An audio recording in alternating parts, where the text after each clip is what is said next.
Sejam bem-vindos a mais um Chá das 5. Para você que ainda não me conhece, eu sou Karina Lima Jurimeira, sou psicóloga clínica e hoje eu vim falar um pouquinho sobre as pessoas intuitivas. Na tipologia junguiana, nós vamos ter ali vários tipos psicológicos e o que eu vou falar hoje é sobre o tipo, então, intuitivo. Nós vamos ter o tipo intuitivo extrovertido e o tipo intuitivo introvertido. E a gente vai tentar olhar então para esse padrão, entender essa diferença. E depois, ao final, vocês podem fazer algum paralelo com o vídeo que eu deixei então na semana passada explorando o TDAH, onde eu também trago um pouquinho sobre a intuição. Então, pensando aqui em tipos psicológicos, o Jung ele denomina então 4 funções da consciência e 2 tipos, que seria introversão e extroversão. E seria então essas 4 funções da consciência: pensamento, sentimento, sensação e intuição. Sensação e intuição, elas são funções que são irracionais. Elas vieram antes então do nosso ganho de consciência. E o pensamento e o sentimento, eles são funções racionais que eles vão então se desenvolvendo então ao longo desse nosso processo ali, quando a gente tem um pouco mais de consciência. Então Jung vai dizer que nós temos toda essa potencialidade e que nós vamos desenvolver umas mais e outras menos. A função que ela é menos desenvolvida, ela vai ser a nossa função meio que calcanhar de Aquiles, e que a gente precisa então ter consciência de que função é essa para que nós conseguimos então melhorar algumas coisas no nosso funcionamento do dia a dia. Então, pensando que a intuição, o oposto dela é sensação, sempre quando eu tiver um intuitivo predominante, conscientemente essa pessoa ela é intuitiva, logo, o que vai ser inconsciente, uma função menos desenvolvida para ela, vai ser então a sensação. Pode ser que ela tenha ali como função auxiliar o pensamento, o sentimento, mas a função inferior vai ser sempre então a sensação. E a gente vai ligar isso aos elementos da natureza. Por quê? Porque o Jung ele relacionou isso também à alquimia. Pensando nos elementos da natureza, o pensamento ele estaria mais para o elemento ar, mais racional, né, mais intelectual, está distante do chão. E o sentimento, ele vem do elemento água, que são as nossas emoções, aquilo que é mais fluido. E o sentimento, ele é mais valorativo. E se a gente pensar também na função sensação, a sensação ela é do elemento terra, aquela pessoa que ela é mais presente, é mais aqui e agora, é mais pé no chão, é mais terra firme, tem mais fixação. E se a gente olhar então para a intuição, ela é do elemento fogo. E o fogo, ele pode ser também considerado como fogo de palha, aquilo que semeia, semeia, semeia, mas nem sempre colhe. Então, o intuitivo é aquela pessoa de grandes ideias, é aquela pessoa que está sempre desenvolvendo alguma coisa, sempre desenvolvendo algum projeto, sempre estimulando pessoas. Ele tem uma percepção via inconsciente de conseguir captar talentos nas pessoas, ele consegue enxergar aquilo que a pessoa pode avançar, aquilo que a pessoa tem de bom. Então o intuitivo ele tem esse dom, ele tem essa habilidade, é natural dele. O que falta para o intuitivo vai estar na função inferior, que é a função da terra, a função sensação. E aí a gente vai ver então essa dinâmica acontecendo. Quando a gente vai olhar então para esses comportamentos do intuitivo, a gente vê que tem muitas coisas ali que, por mais que ele tenha uma boa intuição de captar as coisas do futuro, de ter, de certa forma, uma antena que sai captando as possibilidades e as possibilidades boas em relação ao futuro, são pessoas que são impermanentes. Então, a gente vai ver o lado bom e o lado negativo do intuitivo. Pessoas que são impermanentes, que esquecem compromissos, que não conseguem se fixar em algum lugar, não conseguem criar raízes, tá sempre semeando, como eu falei, mas nem sempre colhe, porque o prazer está na dificuldade, o prazer está em conquistar, em começar, mas nem sempre ele quer quando fica estável, monótono, né? Uma pessoa que ela é mais instável. E a gente vai ver então esses diferentes padrões dentro do introvertido e do extrovertido.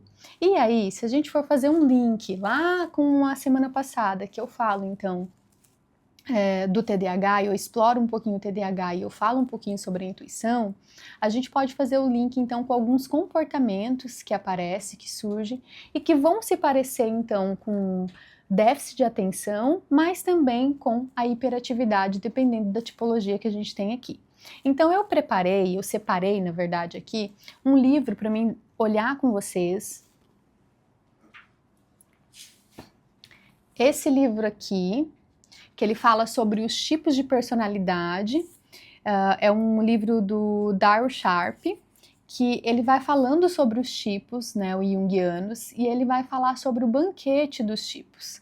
Aqui no final, que é a partezinha que eu vou ler para vocês, ele fala sobre um banquete dos tipos porque ele vai trazer uma situação de um banquete, uma reunião, né, na casa de uma anfitriã, e que cada personagem ele vai estar relacionado a um tipo, o tipo sentimento, o tipo sensação, o tipo intuição, o tipo pensamento, e vai ter os introvertidos e os extrovertidos e como que essas pessoas vão se relacionar dentro desse ambiente. E aí eu separei a parte então que fala do intuitivo, tanto o extrovertido quanto o introvertido.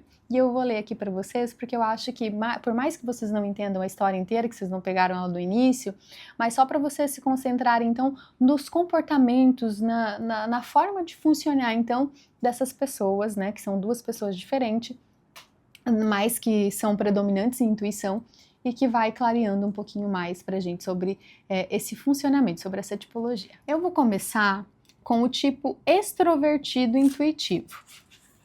O último convidado chega apressado do aeroporto, um engenheiro, radiante de novas ideias e entusiasmado com suas futuras possibilidades. É provável que não as realize, possivelmente inspirará os outros a fazê-lo.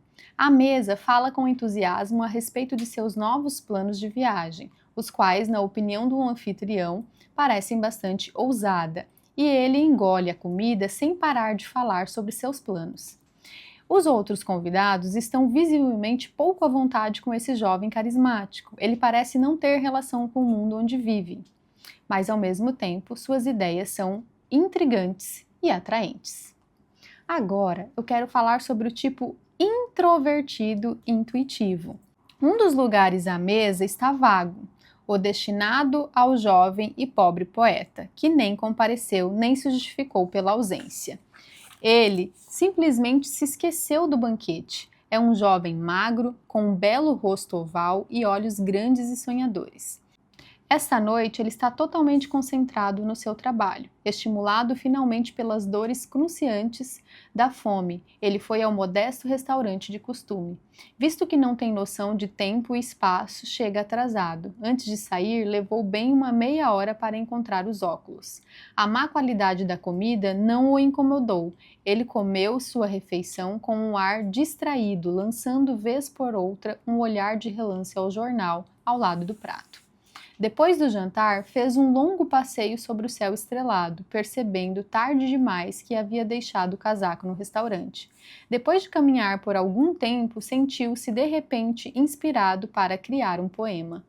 Um soneto repleto de prodígios metafísicos, o que o deixou muito feliz. De súbito, lembrou que fora convidado para um banquete, mas já era tarde demais. Esse equívoco, ou lapso, refletiu exatamente seus sentimentos não reconhecidos. Embora o introvertido receie as exigências da vida, há também um toque de secreta altivez, mesclada à sua timidez.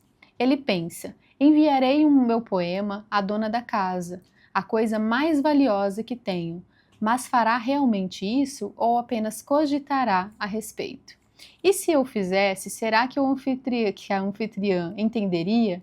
Esse pobre poeta, cômico e grotesco, em sua falta de visão e em seus constantes infortúnios, esse tolo que foge dos encantos e conflitos da sociedade pode ter criado um poema de significação universal. Então, eu acho muito bacana a forma como é trazido os tipos aqui nesse livro e que faz também a gente refletir os talentos, né, as potencialidades de cada tipo e também as fraquezas. Então, colocar um intuitivo para cumprir um cronograma, um script, e fazer com que ele faça aquilo, né, de uma maneira tão ferrenha, monótona, repetitiva, talvez você esteja colocando ele numa prisão. E isso, então, traz sofrimento, que é muitas vezes o que eu vejo no TDAH. Bom, o TDAH é uma pessoa que tem essas dificuldades, né, de seguir, de certa forma, uma ordem cronológica, né, do tempo das coisas, né, uma organização. E é como se a sociedade quisesse que todos nós coubéssemos, então, nesse modelo, que todo mundo tem que ser de tais formas, todo mundo tem que pensar do mesmo jeito, todo mundo tem que executar da mesma forma, cumprir planilhas, fazer, sei lá, inúmeras coisas muito minimamente organizada, né? Então nem todo mundo vai ter essa disposição. E que a forma como a pessoa aprende, a forma como a pessoa lida também pode ser muito valiosa.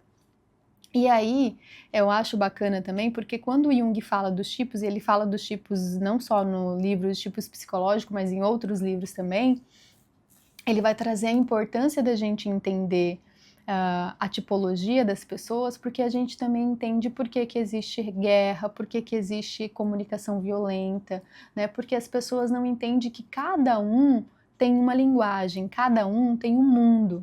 Então, se você quiser, né, depois ter acesso a esse material, eu preparei um artigo, eu falo mais ou menos aqui algumas coisas sobre, né, a tipologia intuitiva, e você pode se inscrever na minha newsletter que eu te mando, então, esse material por e-mail e você dá uma olhadinha. O material do livro não, né, o material do livro tá aqui, né, mais uma vez, você pode, né, adquirir esse livro e tem aqui, né, para quem quer se aprofundar um pouquinho mais nos tipos de uma maneira, uma linguagem um pouco mais acessível. E eu separei também para usar com vocês uma enquete para você também ir descobrindo o teu tipo psicológico. Vai aparecer aqui então na tela, né, as perguntas que eu vou fazendo e à medida que eu vou perguntando, você vai anotando a letra, né, da resposta que você acha que mais faz sentido para você. E ao final, então, a gente faz uma soma ali e você vê qual tipo mais se aproxima então de você nesse momento, né, como é que você conseguiu ali se encontrar. E depois você pode então se aprofundar no material. A primeira pergunta eu vou falar aqui sobre como você toma decisões. Como então que você toma decisões importantes na tua vida? Letra A, baseado no que faz mais sentido lógico e estratégico. Letra B, pelo que está alinhado com os meus valores ou sentimentos. Letra C, o que é mais realista e prático agora. Ou letra D, o que parece promissor ou inspirador mesmo sem provas. A pergunta número 2 está relacionada então com a interação social. Quando está conhecendo alguém novo, o que mais chama sua atenção? Letra A, o que a pessoa pensa ou como ela se comunica logicamente. Letra B, a vibe, se ela parece ser verdadeira ou emocionalmente conectada. Letra C, a forma como ela se comporta, o jeito que se veste ou se movimenta. Letra D, as ideias que ela compartilha, o que ela imagina ou sonha. Agora, a pergunta número 3, ela tem a ver com as irritações que você sente, então, no seu cotidiano. O que mais te incomoda no dia a dia? Letra A, quando as pessoas não têm lógica ou organização. Letra B, quando há desrespeito emocional ou falta de empatia. Letra C, quando algo é confuso, mal feito ou desorganizado fisicamente. Letra D, quando tudo parece repetitivo, sem novidade ou sem propósito. Agora, a pergunta número 4, que tem a ver com as relações e os papéis de grupo, né? Qual o teu papel no grupo? Em um grupo, qual papel você costuma assumir? Letra A estrategista que organiza, lidera e resolve com lógica. Letra B, o mediador que cuida das emoções e relações. Letra C, o executor que põe a mão na massa e faz acontecer. Ou letra D, o visionário que traz novas ideias e questiona os padrões. Agora eu vou trazer aqui para vocês as respostas então a esse questionário. Então, se você respondeu a maioria das respostas como sendo letra A, o teu tipo predominante é pensamento. Então, se o teu tipo predominante é pensamento, a tua função inferior será o sentimento. E daí você vai descobrir qual que é a tua função auxiliar, porque nessa enquete é só para descobrir, então, a função predominante e inferior, tá? Se você respondeu a maioria letra B, a tua função predominante é o sentimento. Se você respondeu a maioria letra C, a função predominante é a sensação. E se você respondeu a maioria letra D, a função dominante, então, é a intuição. Então, o oposto de intuição vai ser a sensação, oposto de sensação vai ser a intuição, oposto de sentimento vai ser o pensamento, oposto de pensamento vai ser o sentimento, tá bom? Então, ali você já consegue ver qual que é a função predominante e qual que é a função inferior que vai precisar ser desenvolvida. Eu trouxe também, e vou deixar aqui também na tela para vocês, um esqueminha simbólico para vocês também dar uma olhadinha, né? Que daí a gente reforça o que eu falei também no início desse vídeo, que é sobre as funções e os elementos arquetípicos e os elementos da natureza que a gente pode então associar. O pensamento, ele é o estrategista, o arquétipo do rei, o elemento é o ar. O sentimento, a curadora, o arquétipo da curadora ou do amante, o elemento aqui é água. A sensação traz o arquétipo do construtor, o guardião, e o elemento é terra. A intuição traz o visionário, a visionária, o mago, e o elemento aqui é o fogo. Então, por hoje é isso que eu deixo para vocês sobre a intuição. E se você quiser saber mais, então, não esquece de se inscrever aqui e também fazer parte do meu curso Alquimia dos Sonhos, que lá eu falo sobre todos os tipos, né, o que cada um pode te ensinar. Beijo grande no teu coração e até a próxima Chá das 5.